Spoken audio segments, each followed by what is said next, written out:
Hello everyone. আমি যেমনটা তোমাদের বলেছিলাম যে ম্যাথ সিলেবাস কমপ্লিট হয়ে যাওয়ার পর আমি ফিজিক্সটা শুরু করব এবং ইন ডিটেলসে আমরা ফিজিক্সটাও শিখব, যাতে করে আমাদের মেন যে এক্সামিনেশন সেটা খুব সুন্দরভাবে স্মুথলি ক্লিয়ার হয়ে যায়। আমাদের মেন এক্সামিনেশনটা ইংলিশে হবে, আমাদের প্রিলিতে বাংলা এবং ইংলিশ দুটো ভার্সনে কোশ্চেন থাকবে। তাহলে বেটার হবে কি আমরা ইংলিশ ভার্সনে এগিয়ে যাব প্রথম থেকেই, এটা হচ্ছে বুদ্ধিমানের কাজ হবে। তাই আমি দেখো এবারে আজকে থেকে ফিজিক্স ক্লাসটা শুরু করছি সিকোয়েন্সলি। আমি ধীরে ধীরে ধীরে ধীরে ধীরে ধীরে ম্যাথের মতো পুরো ফিজিক্সটাকেও সম্পূর্ণ করে দেবো ইন ডিটেলসে। তারপর ধীরে ধীরে আমি প্র্যাকটিস সেট নিয়ে আসবো, যাতে করে তোমরা তোমাদেরকে যাচাই করতে পারো যে তোমরা কতটা শিখেছো, তোমরা কতটা প্রিপেয়ার হয়েছো। বোঝা গেল? ওকে, তাহলে আজকে শুরু করা যাক। আমাদের প্রথম যে টপিকটা রয়েছে মেকানিক্সের, মোশন ইন ওয়ান ডাইমেনশন। ওকে, তো প্রথমে মোশন ইন ওয়ান ডাইমেনশনে যে সমস্ত টপিকগুলো আছে সেগুলো আমি কভার করব। তো প্রথমে যেটা আছে মোশন, আমাদেরকে জানতে হবে হোয়াট ইজ মোশন,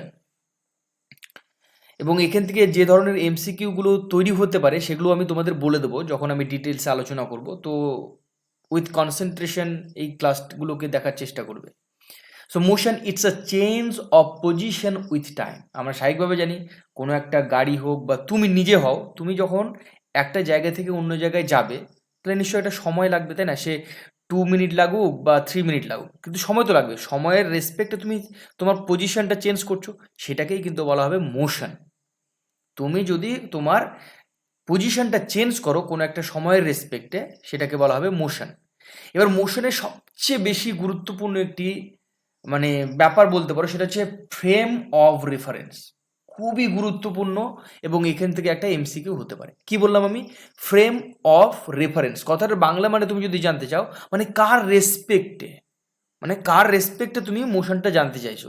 আমি যদি এক্সাম্পল বলি, ধরো তুমি একটা বাস স্টপে দাঁড়িয়ে আছো, তুমি একটা বাস স্টপে দাঁড়িয়ে আছো এবং একটা বাস তোমার সামনে দিয়ে চলে যাচ্ছে। ওকে, একটা বাস স্টপে তুমি দাঁড়িয়ে আছো এবং তোমার সামনে দিয়ে একটা বাস যাচ্ছে। তাহলে তোমার রেসপেক্টে বাসটা মোশন আছে, তাই তো? গাড়িটার কিন্তু মোশন আছে কার রেসপেক্টে? তোমার রেসপেক্টে, কারণ তুমি দেখছো যে গাড়িটা তোমার সামনে দিয়ে চলে যাচ্ছে। তাহলে তোমার রেসপেক্টে গাড়িটার একটি মোশন আছে, এবং তোমার রেসপেক্টে যেহেতু গাড়িটার একটি মোশন আছে, আর তুমি কোন জায়গাতে দাঁড়িয়ে আছো? তুমি কোথায় দাঁড়িয়ে আছো? বাস স্টপে। বাস স্টপটাকে একটা গ্রাউন্ড, তাহলে গ্রাউন্ডটা হচ্ছে তোমার ফ্রেম অফ রেফারেন্স। বোঝা গেল? তাহলে তুমি যে গ্রাউন্ডে দাঁড়িয়ে আছো সেটা হচ্ছে তোমার হচ্ছে ফ্রেম অফ রেফারেন্স। তুমি ওইখানে দাঁড়িয়ে আছো জন্য তোমার মনে হয়েছে গাড়িটা তোমার গতিশীল হচ্ছে। তুমি যদি আরও একটা এক্সাম্পল নাও বোঝার জন্য, তাহলে তোমাকে ভাবতে হবে, তুমি ধরো তুমি কোনো একটা গাড়ির ভেতরে, তুমি ধরো এই গাড়িটার ভেতরে বসে আছো। তাহলে গাড়িটা যখন চলে যাচ্ছে, তুমি ভালো করে ভেবে দেখো, তুমি যখন গাড়িটার সঙ্গে যাচ্ছ, ধরো গাড়িটাও যাচ্ছে, তুমি গাড়িটার সঙ্গে সঙ্গে যাচ্ছ। বোঝা গেল? তাহলে তুমি গাড়ির ভেতর থেকে কি দেখবে? যে সমস্ত জিনিসগুলো পিছনে চলে যাচ্ছে, পিছনে চলে যাচ্ছে। তার মানে কি এই ক্ষেত্রে তোমার যে ফ্রেম অফ রেফারেন্স হবে সেটা কি হবে বলো তো? কার। আমি প্রথমে বলেছিলাম তোমার ফ্রেম অফ রেফারেন্সটা গ্রাউন্ড হয়েছিল কারণ তুমি গ্রাউন্ডের উপরে দাঁড়িয়েছিলে। বাট আমি সেকেন্ড যে কেসটা বলছি, যখন তুমি গাড়ির ভেতরে আছো এবং তুমি দেখছো যে তোমার পেছনে সমস্ত কিছু চলে যাচ্ছে, তখন কিন্তু তোমার ফ্রেম অফ রেফারেন্সটা কী হবে বলো তো? গাড়িটা, তোমার গাড়িটাই কিন্তু তোমার ফ্রেম অফ রেফারেন্স। কেন কি তুমি ওই গাড়িটার ভেতরে আছো জন্যই তোমার মনে হচ্ছে যে অন্যান্য জিনিসগুলো পেছনে চলে যাচ্ছে, অন্যান্য জিনিসগুলো পেছনে চলে যাচ্ছে। আশা করি বুঝতে পেরেছো কি বলতে চাইছি আমি ফ্রেম অফ রেফারেন্সে। খুব গুরুত্বপূর্ণ একটি কোশ্চেন এখান থেকে আসতে পারে, ফ্রেম অফ রেফারেন্স। তোমাকে বলে দিল, অনেক এক্সাম্পল দিয়ে দিল যে এর রেসপেক্টে কোনটা ফ্রেম অফ রেফারেন্স, তোমাকে কিন্তু গেস করতে হবে যে এইটা ফ্রেম অফ রেফারেন্স হবে। এবার চলে আসো রেক্টলিনিয়ার মোশন। যেহেতু আমরা 1D পড়বো, তাহলে রেক্টলিনিয়ার মোশনটা আমাদের জানা ভীষণ প্রয়োজন। সরল রৈখিক মোশন, যেটা একটা নির্দিষ্ট পথে হবে, একটা নির্দিষ্ট পথে হবে, কোনো ভাবে চেঞ্জ হবে না আর কি, একটা নির্দিষ্ট পথে হবে। ওই জন্য বলে দেখো, motion along a straight line is called rectilinear motion. It's always straight as one dimension. কি বললাম আমি?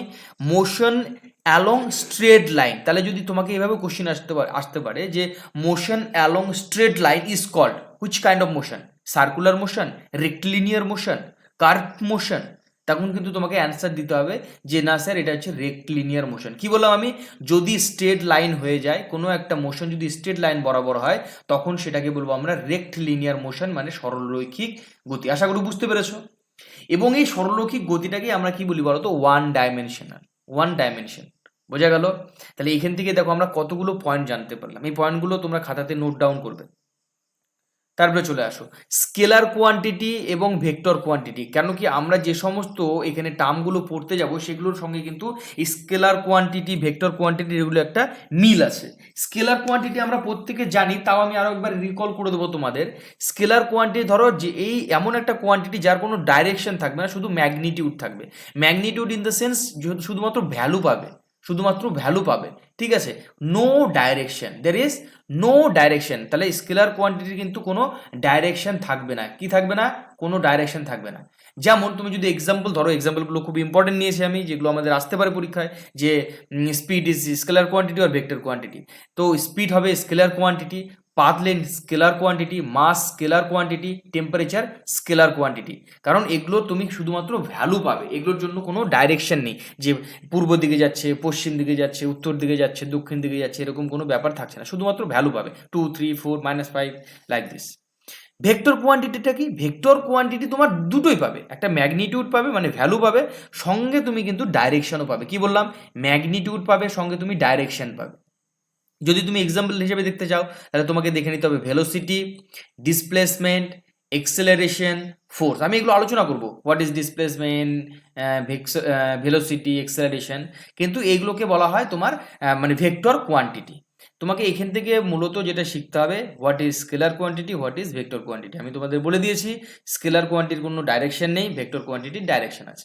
তুমি যদি একটু এই ডায়াগ্রামটাকে ফলো করো, এই গাড়িটা কিন্তু একটা নির্দিষ্ট ইয়েতে গতিতে চলে যাচ্ছে, যে এই গাড়িটা কিন্তু নির্দিষ্ট গতিতে চলে যাচ্ছে, কিন্তু এই গাড়িটা দেখো ঠিক তোমার হচ্ছে এরকম একটা নির্দিষ্ট ডাইরেকশনে কিন্তু ওপরের দিকে উঠে যাচ্ছে, উপরের দিকে একটা নির্দিষ্ট ডাইরেকশনে যাচ্ছে। এই গাড়িটার কিন্তু কোনো ডাইরেকশন মেনশন করা নেই, কিন্তু এই গাড়িটার একটি ডাইরেকশন মেনশন করা রয়েছে। বোঝা গেল? ওকে, চলো এবারে যেটা দেখবো path length. What is path length? Path length মানে তোমার ডিস্টেন্স। তুমি যেটা ডিস্টেন্স, আমি তোমাকে বলেছিলাম যে মোশন কি, মোশন বলেছিলাম change in position, change in position না? তাহলে দেখো এখানে বলেছে total distance and object travels from initial. Initial মানে কি? তুমি যেখানে দাঁড়িয়ে আছো এখন সেটা ইনিশিয়াল। তুমি যখন ওই জায়গাটা চেঞ্জ করবে তখন তোমার কিন্তু ফাইনাল পজিশনে তুমি চলে যাবে। তাহলে ইনিশিয়াল টু ফাইনাল পজিশন। আমি কি বললাম? The total distance of an objects travel from initial to final position. সেটা তোমার যে কোনোভাবে হতে পারে, যে কোনোভাবে হতে পারে। যেমন তুমি যদি এইখানে দেখো, তুমি ধরো এইটা তোমার বাড়ি, এই জায়গাটা তোমার বাড়ি আছে, তাই না? এইটা তোমার বাড়ি, এই যে এই জায়গাটা খেয়াল করো, আমি যেখানে সার্কেল করছি এটা তোমার বাড়ি, হোম লেখা আছে, ভালো করে দেখো ডায়াগ্রামে হোম। এই বাড়ি থেকে তুমি ধরো স্কুলে যাবে, হ্যাঁ, তুমি ধরো এই রেড যে লাইনটা দেওয়া আছে না, সেই রেড লাইন ধরেও যেতে পারো। আবার তোমার এখানে যে গ্রিন কালারের যে লাইনটা দেওয়া আছে সেই গ্রিন কালারের লাইনেও যেতে পারো। দুটো ক্ষেত্রে কিন্তু তোমার ডিস্টেন্স দুই রকম হবে, দুটো ক্ষেত্রের ডিস্টেন্স কিন্তু দুই রকম হবে। মানে ওই জন্যই কিন্তু এখানে বলা আছে ডিস্টেন্সটা কিন্তু তোমার সবসময় ইনিশিয়াল এবং ফাইনাল পজিশন দেখতে হবে। আমি প্রবলেম নিয়েছি যাতে করে তোমার ব্যাপারটা আরও ক্লিয়ার হয়ে যায়। ইনিশিয়াল এবং ফাইনাল পজিশন ডিস্টেন্সটা বোঝা গেল। এবার ডিস্টেন্সটা কি তোমাকে বলছিলাম স্কেলার কোয়ান্টিটি, কারণ এর তো কোনো ডাইরেকশন নেই। তুমি নিজে দেখতে পাচ্ছ এখানে এই ডায়াগ্রামগুলোতে তুমি কোনো ডাইরেকশন দেখতে পাচ্ছ? কখনো যাচ্ছে সোজা, কখনো যাচ্ছে পূর্ব দিকে, পশ্চিম দিকে, দক্ষিণ দিকে, উত্তর দিকে। এখানে তো কার্ভ হয়ে গেছে পুরো, এখানে কোনো ডাইরেকশনই নেই। দেখো এখানে লাল লাইনটাতে মানে রেড কালারের যে লাইনটা আছে একবার কার্ভ হয়ে গেছে পুরো, না পুরো কার্ভ হয়ে গেছে, বক্ররেখা বরাবর যাচ্ছে, এখানে কোনো ডাইরেকশনই নেই। তাহলে মনে রাখবে আমি কি বললাম, ডিস্টেন্সের কোনো ডাইরেকশন নেই, শুধুমাত্র ভ্যালু পাবে। ওই কারণে এটা কিন্তু একটা স্কেলার কোয়ান্টিটি। বোঝা গেল? ডিস্টেন্স, দূরত্ব কিন্তু একটা স্কেলার কোয়ান্টিটি। তারপরে ডাইমেনশনটা কি হবে? পরিষ্কারভাবে বোঝা যাচ্ছে এখানে এমটা কি হবে? জিরো, কারণ মাস তো থাকবে না, ডিস্টেন্সের কোনো দিন মাস থাকতে পারে নেই। আবার টি টাইমের কোনো ব্যাপার নেই এখানে যে তোমাকে 2 মিনিট টাইম দিলাম, 4 মিনিট টাইম দিলাম, না এরকম কোনো, তুমি যাও কতটা যাচ্ছ যাও, কিন্তু তুমি প্রথম এবং শেষ পজিশন তুমি যেটা পাবে সেই পুরো পজিশনটা তোমাকে নিতে হবে। তাই ওই কারণে শুধুমাত্র লেন্থ পড়ে থাকবে L⁻1। তাহলে M⁻0, L⁻1, T⁻0। বোঝা গেল? টি এর কোনো ব্যাপার নেই তাই T⁻0, এম এরও কোনো ব্যাপার নেই তাই M⁻0। এম মানে মাস, এল মানে লেন্থ, টি মানে টাইম। আশা করি বুঝতে পারছো। তাহলে দেখো তো এইখান থেকে আমি ডাইমেনশন পেলাম, কোয়ান্টিটিটা পেলাম, স্কেলার কোয়ান্টিটি নাকি ভেক্টর। এবার তাহলে ইউনিট আমি বের করতে পারবো। স্বাভাবিকভাবে আমরা প্রত্যেকেই জানি লেন্থের ইউনিট কি হয়? মিটার, তাই না? SI unit of distance is metre. দেখো তো ডিসপ্লেসমেন্টটা এবার আমরা পড়বো। ডিসপ্লেসমেন্টটা দেখো, মিনিমাম ডিস্টেন্স কি বলেছে বলো তো? Minimum distance from initial to final position. এইখানে কিন্তু ভালো করে খেয়াল করবে কি বলেছে বলো তো? মিনিমাম ডিস্টেন্স মানে শর্টেস্ট ডিস্টেন্স। তুমি ধরো একটা জায়গায় এটা এ, আর একটা জায়গায় এটা ধরো বি, তুমি এইভাবেও যেতে পারো, এইভাবে তুমি এইভাবেও কিন্তু এই বিতে পৌঁছতে পারো, কিন্তু সেটা তোমার ডিস্টেন্স হবে। কিন্তু তুমি যদি ডিসপ্লেসমেন্ট পেতে চাও তাহলে তোমাকে মিনিমাম ডিস্টেন্সটা খুঁজে বের করতে হবে এ আর বি এর মধ্যে। এ আর বি এর মধ্যে দেখো আমি যে স্ট্রেট লাইনটা ড্র করলাম সেটাই কিন্তু তোমার মিনিমাম ডিস্টেন্স, আর মিনিমাম ডিস্টেন্সটা সবসময় স্ট্রেট লাইন হবে, একটা সর্বদা হবে একটা স্ট্রেট লাইন। এই মিনিমাম ডিস্টেন্সটাকেই কিন্তু বলা হচ্ছে ডিসপ্লেসমেন্ট। আশা করি বুঝতে পারছো। তাহলে shortest distance between two points is called displacement.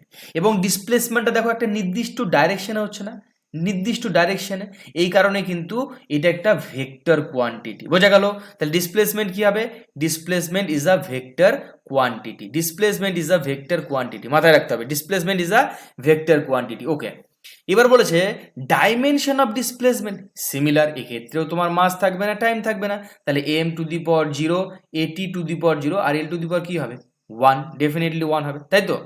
R SI unit of displacement, sorry this one will be displacement, হ্যাঁ ডিস্টেন্স এখানে হয়ে গেছে, displacement definitely it will be metre, কারণ কি দুটোই তো ডিস্টেন্স, খালি এগুলো ডিস্টেন্সের একটা মানে মডিফাইড ফর্ম বলতে পারো ডিসপ্লেসমেন্টটা।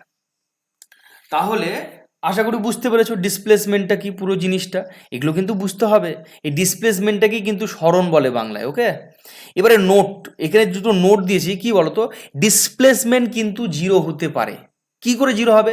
তোমাকে যদি বলা হয় displacement is possible, there is possible to do displacement can make 0, তখন তোমাকে বলতে হবে ইয়েস। কেননা ধরো একটা পয়েন্ট এ আছে আর একটা পয়েন্ট বি আছে, তুমি ধরো এ পয়েন্ট থেকে যাত্রা শুরু করলে, এখান থেকে এ পয়েন্টে গেলে, যাওয়ার পর তুমি কি করলে, দেখলে যে এখান থেকে তুমি থাকলে না, তুমি আবার এখান থেকে ঘুরে চলে আসলে, তৎক্ষণাৎ আবার ঘুরে কিন্তু এ পয়েন্টে চলে আসলে। তাহলে দেখো তো তোমার ইনিশিয়াল এবং ফাইনাল পজিশন কি হচ্ছে? এ, মানে তুমি এ থেকে গিয়েছিলে বাট আবার কোথায় আসলে? এতেই ফিরে আসলে। সেক্ষেত্রে কিন্তু ডিসপ্লেসমেন্ট 0 হতে পারে। তাহলে ডিসপ্লেসমেন্ট কিন্তু 0 হতে পারে, ডিস্টেন্স কখনোই 0 হবে না। বোঝা গেল? Displacement can be 0 but distance can not 0। তাহলে ওইখানে লিখেছি দেখো, distance can not be 0 but displacement can be 0। আশা করি বুঝতে পেরেছো কেন বললাম আমি ডিসপ্লেসমেন্টের ক্ষেত্রে কিন্তু তুমি 0 রেজাল্ট পেতে পারো, বাট ডিস্টেন্সের জন্য তুমি কখনোই 0 রেজাল্ট পাবে না। যদি আমি এক্সাম্পলটাই ধরি, ধরো এ থেকে বি এর ডিস্টেন্সটা ছিল 2 কিলোমিটার, তাহলে প্রথমে তুমি এখান থেকে এ থেকে বিতে গেলে 2 কিলোমিটার হলে, আবার তুমি বি থেকে এতে ফিরে এলে, তাহলে আবারও 2 কিলোমিটার আসলে, সেক্ষেত্রে তোমার টোটাল ডিস্টেন্সটা কি হয়ে যাবে বলো তো? 2 কিলোমিটার ডিস্টেন্সটা তোমার সেক্ষেত্রে হয়ে যাচ্ছে 2 কিলোমিটার প্লাস 2 কিলোমিটার। বোঝা গেল? 2 কিলোমিটার প্লাস 2 কিলোমিটার, আলটিমেটলি তোমার 4 কিলোমিটার। কিন্তু তোমাকে যদি আমি বলি আচ্ছা ডিসপ্লেসমেন্ট কত হবে এটার জন্য, তখন তুমি বলবে ডিসপ্লেসমেন্ট, দেখো ডিসপ্লেসমেন্ট কি হবে বলো তো? 2 কিলোমিটার তুমি প্রথমে গেলে, ঠিক আছে, পজিটিভ ডাইরেকশনে তুমি কিন্তু প্রথমে 2 কিলোমিটার, এখানে ডাইরেকশনের জন্য তোমাকে কিন্তু সিম্বল মেনশন করতে হবে। তুমি পজিটিভ ডাইরেকশনে 2 কিলোমিটার গেলে, তারপরে কি করলে, তুমি কিন্তু আবার 2 কিলোমিটার ফিরে আসলে, তাহলে কিন্তু সেই ফিরে আসাটা কি হলো বলতো? তোমার নেগেটিভ ডাইরেকশনে, মানে এই সাইডে গেলে না, তাহলে কি হবে? -2 কিলোমিটার। তুমি নেগেটিভ ডাইরেকশনে ফিরে এলে, তাহলে দেখো তো তুমি এটাকে যদি ক্যালকুলেশন করো 2 কিলোমিটার, আর এখানে প্লাস মাইনাসে -2 কিলোমিটার হয়ে যাচ্ছে, তাহলে আলটিমেটলি এখানে 0 কিলোমিটার। তাহলে এই ক্ষেত্রে কিন্তু তুমি ডিসপ্লেসমেন্টটা পেয়ে যাচ্ছ 0 আর ডিস্টেন্সটা পেয়ে যাচ্ছ 4। আমি কিন্তু এই এক্সাম্পলটা নিয়েছি এ থেকে বি এ পয়েন্টে। আশা করি বুঝতে পেরেছো কি জন্য, মানে কি কারণে ডিসপ্লেসমেন্ট 0 হচ্ছে, ডিস্টেন্সটা কেন 0 নয় কখনোই। ডিস্টেন্সটা সবসময় ডিসপ্লেসমেন্টের থেকে বড় হবে, কখনো কখনো সমানও হয়ে যেতে পারে, কিন্তু ডিস্টেন্স সবসময় ডিসপ্লেসমেন্টের থেকে বড়ই হয় আর কি, ইন জেনারেল। বোঝা গেল? এই ছিল আজকে আমাদের ডিস্টেন্স অ্যান্ড ডিসপ্লেসমেন্ট। আমরা পরবর্তী টপিকগুলো আজকে ধীরে ধীরে করব, তো ধৈর্য সহকারে তোমাদেরকে ভিডিওটি দেখতে হবে যদি তোমরা শিখতে চাও। ওকে, তারপরে দেখো আমি ডিস্টেন্স অ্যান্ড ডিসপ্লেসমেন্টের যে সমস্ত কথাগুলো বললাম সেগুলো একটা চার্টে লেখা হয়ে গেছে, সেটা তুমি দেখতে পারো প্রত্যেকটা পয়েন্টে। এখানে দেখো লেখা আছে যে ডিস্টেন্সটা টোটাল পাথ লেন্থ, একটা path length travel by a body while moving from an initial position to final position. Similarly তোমার ডিসপ্লেসমেন্টটা কি? Shortest distance. কি বললাম? ডিসপ্লেসমেন্টটা কি? Shortest distance. ডিস্টেন্সটা হচ্ছে তোমার কি? Scalar quantity. আর তোমার হচ্ছে ডিসপ্লেসমেন্টটা কি বলতো? Vector quantity. Distance always be positive, আর displacement positive or negative, it can be positive also, it can be negative also. Okay, তারপরে ফোন নাম্বারটা একটু দেখে নিও, দরকার নেই ফোন নাম্বারটা, আমি বলছি না ওই কারণে। তারপরে বলেছে there is always a distance covered whenever there is a motion, কারণ সবসময় সেটা একটা দূরত্ব অতিক্রম করবে যখন একটা কোনো বডির মোশন থাকবে। স্বাভাবিকভাবে তোমার একটা গতি আছে, তুমি এক জায়গা থেকে অন্য জায়গায় যাচ্ছ, তুমি তো স্বাভাবিকভাবে একটা ডিস্টেন্স অতিক্রম করবে, তাই না? তারপরে দেখো displacement will be zero if the body comes back to its initial position. ডিসপ্লেসমেন্টটা জিরো হবে যদি তো আমার বডিটা আগের অবস্থায় ফিরে আসে, ইনিশিয়ালে ইটস ইনিশিয়াল পজিশন যদি আগের অবস্থায় ফিরে আসে, তাহলে তোমার যে ডিসপ্লেসমেন্ট সেটা কি হবে? জিরো। এবং দেখো ডিস্টেন্সের ইউনিট কি হবে? মিটার। আর ডিসপ্লেসমেন্টের ইউনিটটা কি হবে বলো তো? মিটার। দুটোরই ইউনিট কি হবে? মিটার। মিটার। আশা করি বুঝতে পেরেছো আমি কি বলতে চাইছি ডিস্টেন্স অ্যান্ড ডিসপ্লেসমেন্টে। ওকে, দেখো আমি প্রবলেম নিয়েছি, প্রবলেম আমাদের দুটো করতে হবে যাতে করে আমাদের পুরো বিষয়টা ক্লিয়ার হয়ে যায়। Okay, a farmer has to go 500 due to north, 400 due to east, 20 metre due to south to reach his field. তোমরা জানো, দেখো তোমরা যারা যারা জানো না যে নর্থ সাউথ ইস্ট ওয়েস্ট কোনটাকে বলে, তোমরা কিন্তু এটাকে দেখে সেটা মাথায় সেট করতে পারো। দেখো প্রথমে আমি ধরো এইটা আমার ইনিশিয়াল পজিশন, এটা আমার হাউস, আমি এই জায়গা থেকে যাত্রা শুরু করলাম। আমি প্রথমে নর্থ ডাইরেকশনে কতটা যাব বলতো? আমি 50 মিটার যাব। কোথায়? নর্থ ডাইরেকশনে। নর্থ ডাইরেকশনে আমাকে যেতে হবে 500 মিটার। তাহলে প্রথমে আমি কি করলাম? নর্থ ডাইরেকশনে আমি প্রথমে নর্থ ডাইরেকশনে কি করছি বলতো? 500 গেলাম। ওকে, 500 গেলাম, ধরো এরম জায়গাতে আমি গেলাম, এটা আমার নর্থ ডাইরেকশনে, এটা আমার কিন্তু হাউস ছিল, এখানে হাউস ছিল। এখান থেকে আমার যেটা ডাইরেকশনে গেলাম নর্থ ডাইরেকশনে, কতটা? 500 মিটার। তারপরে এখান থেকে যাওয়ার পর তোমাকে বলেছে 400 মিটার তুমি যাবে ইস্ট ডাইরেকশনে। তাহলে এখান থেকে আমি চলে গেলাম এইটুকটা, ধরো 400 মিটার গেলাম। তারপরে বলেছে তুমি আবার 200 মিটার যাবে, কোথায় বলো তো? সাউথ ডাইরেকশনে। ওকে, তার মানে সাউথ ডাইরেকশনে চলে আসলাম। এই দেখো সাউথ ডাইরেকশনে 200 মিটার। ওকে, 200 মিটার আমি আসলাম সাউথ ডাইরেকশনে, ধরো এটা এতটা 200 মিটার। বোঝা গেল? তাহলে দেখো তোমাকে জিজ্ঞাসা করা হয়েছে what distance he has to walk to reach the field. তাহলে আমি কিন্তু এখানে কিন্তু আমার ফিল্ডে এবারে চলে এলাম, এই ফিল্ডে আমি কিন্তু, এটা আমার ফিল্ড ছিল, এটা আমি চলে এলাম। তাহলে আমার টোটাল ডিস্টেন্সটা কী হবে বলো তো? এখান থেকে আশা করি তুমি বলতে পারবে যে আমার টোটাল ডিস্টেন্সটা প্রথমে 500 মিটার গিয়েছে, তারপরে গেছে 400 মিটার, তারপরে গেছে কত বলো তো? 200 মিটার। তাহলে আলটিমেটলি আমি টোটাল গিয়েছি কত দেখো তো? 1100 metre. This is our distance. But displacement কি বলো তো? Shortest distance. তুমি যদি ভালো করে খেয়াল করো, এইখান থেকে আমার হাউস থেকে আমার ফিল্ডের এই যে আমি ডট ডট ডট ডট যে লাইনটা দিচ্ছি, এইটা কিন্তু আমার শর্টেস্ট ডিস্টেন্স, তাই তো? এইটা আমার শর্টেস্ট ডিস্টেন্স। তাহলে আমি শর্টেস্ট ডিস্টেন্সটা যদি বের করি, তাহলে কিন্তু আমি এই আমার ডিসপ্লেসমেন্টটা পেয়ে যাব। তাহলে এইটা হবে কি আমার বলো তো? ডিসপ্লেসমেন্ট। বোঝা গেল? তাহলে ডিসপ্লেসমেন্টটা কিভাবে বের করব? দেখো তো আমি এখান থেকে এখানে একটা লাইন ড্র করে নিলাম। এইটা যদি 400 হয় তাহলে নিশ্চয়ই এটাও 400 মিটার হবে, তাই তো? দেখো এইটুকটা 200, এইটুকটা 200, তাহলে স্বাভাবিকভাবে এইটুকটা কত হবে? 200 হবে, তাই না? এইটুকটাও তাহলে 200 হবে, 200 মিটার। তাহলে এইটুকটা যদি 200 মিটার হয়, তাহলে এইটুকটা কত হবে? নিশ্চয়ই এটা 300 মিটার হবে, কারণ টোটাল কত ছিল? টোটাল ছিল 500, টোটাল ছিল তোমার 500। তাহলে উপরেরটুকু যদি 200 হয়, তাহলে নিচেরটুকু 300। তাহলে আমি দেখো এটা 300 পেয়েছি, এটা 400 পেয়েছি, এটা তো পারপেন্ডিকুলার, তাই না? তাহলে আমি যদি এই যে ট্রায়াঙ্গেলটা, একটা ট্রায়াঙ্গেল পেলাম না? এই ট্রায়াঙ্গেল থেকে দেখো তো আমি এই যে ডট ডট ডট ডট যে লাইনটা আছে ডিসপ্লেসমেন্টটা, সেটা আমি বের করতে পারবো। কেন কি এটা একটা কি বলেছে? রাইট অ্যাঙ্গেল ট্রায়াঙ্গেল হয়ে গেছে। তাহলে আমি এখান থেকে লিখতে পারি না? দেখো তো ডিসপ্লেসমেন্ট আর ডিসপ্লেসমেন্ট কিন্তু সবসময় হাইপোটেনিয়াসে হয়, বোঝা গেল? ডিসপ্লেসমেন্ট তোমার যেটা হয়ে যাবে সেটা হচ্ছে under root height square plus base square. Height মানে কি? এটা 300, তাহলে আমি এখানে লিখে দিতে পারি না? দেখো তো 300 তার স্কোয়ার, প্লাস বেস মানে কত? এখানে 400। আমি ওই ট্রায়াঙ্গেলটার জন্য করছি 400 স্কোয়ার, এখানে কিন্তু মিটার হবে, তাই তো? তাহলে এটাকে ক্যালকুলেট করো, কি হবে? 900 প্লাস 600 মিটার। তাহলে এটাকে ক্যালকুলেশন করলে তুমি কি পাবে? Under root 2500 metre. এটার অ্যান্সার কত হয়ে যাচ্ছে? 500 মিটার। তাহলে তুমি ডিসপ্লেসমেন্ট কত পেলে 500 মিটার। তাহলে ডিস্টেন্স পেলে তুমি 1100 মিটার আর ডিসপ্লেসমেন্ট দেখো 500 মিটার। বোঝা গেল কিভাবে আমাকে ডিসপ্লেসমেন্ট এবং ডিস্টেন্স বের করতে হয়?